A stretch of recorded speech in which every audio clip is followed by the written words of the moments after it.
Assalamualaikum warahmatullahi wabarakatuh. Salam sejahtera bagi kita semua. Selamat datang di Koki MP, Komunitas Kajian Ilmu Manajemen Pendidikan. Perkenalkan, saya Sesi Saria, mahasiswa Prodi Manajemen Pendidikan angkatan 2020C, Fakultas Ilmu Pendidikan, Universitas Negeri Jakarta. Pada video kali ini, saya akan membahas materi mengenai cara menjadi pribadi yang optimis agar memiliki kepercayaan diri yang positif. Untuk memenuhi tugas pengayaan literasi mata kuliah pendidikan kewirausahaan yang diampu oleh Bapak Amril Muhammad MPD. Yuk disimak video. Pertama-tama, apa sih arti sikap optimis? Sikap optimis adalah kepercayaan bahwa kejadian di masa depan akan memiliki hasil yang positif.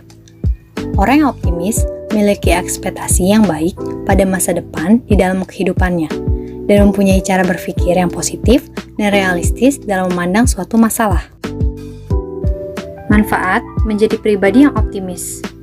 Menjadi seorang optimis memiliki banyak manfaat. Orang optimis seringkali memiliki sistem imun yang lebih kuat, memiliki kualitas hidup yang lebih baik, dan cenderung lebih sehat daripada orang pesimis.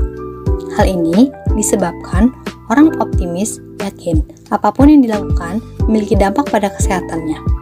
Hal ini membuat mereka fokus menjalani gaya hidup yang relatif lebih sehat. Selain kesehatan yang lebih baik, ternyata orang optimis cenderung memiliki karir yang lebih baik.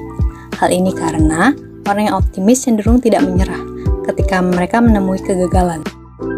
Apa sih perbedaan pribadi yang optimis dan pribadi yang pesimis? Setiap orang dapat dikatakan pernah mengalami suatu persoalan atau permasalahan yang sulit dan kadang-kadang tidak dapat dipecahkan. Dalam menangani masalah ini, setiap orang memiliki cara yang berbeda-beda.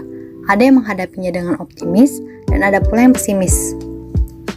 Kunci perbedaan antara orang optimis dan pesimis terletak dari cara mereka memandang berbagai kejadian dalam hidup mereka.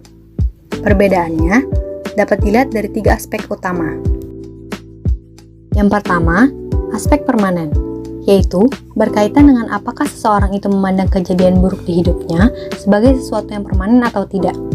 Seorang yang optimis akan melihat kejadian buruk sebagai sesuatu yang sementara, sehingga mereka memiliki motivasi untuk bangkit setelah mengalami kegagalan.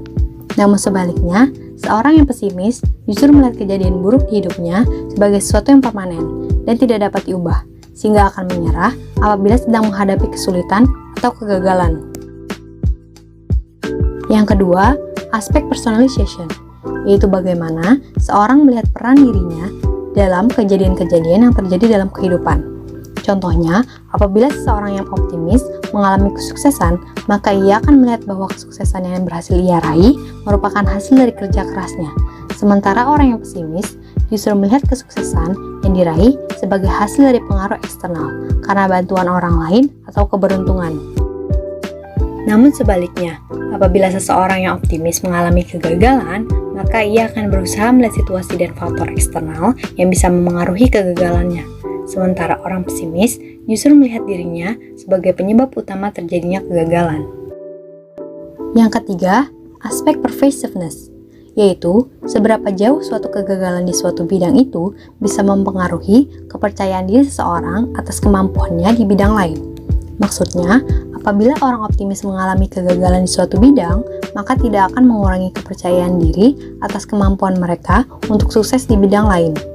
Sedangkan orang yang pesimis, apabila gagal interview kerja, maka ia akan percaya jika dia akan gagal lagi dan gagal juga di aspek kehidupan lain.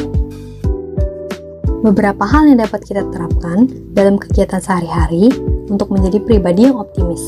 Contohnya seperti mengambil hal baik dari setiap kejadian, selalu bersyukur, selalu berpikir positif, menghindari ungkapan negatif, menjalani gaya hidup sehat, belajar menghadapi rasa takut dan khawatir, fokus pada hal-hal positif dalam hidup, dan berfokus pada masa sekarang dan masa depan. Sekian materi yang dapat saya sampaikan.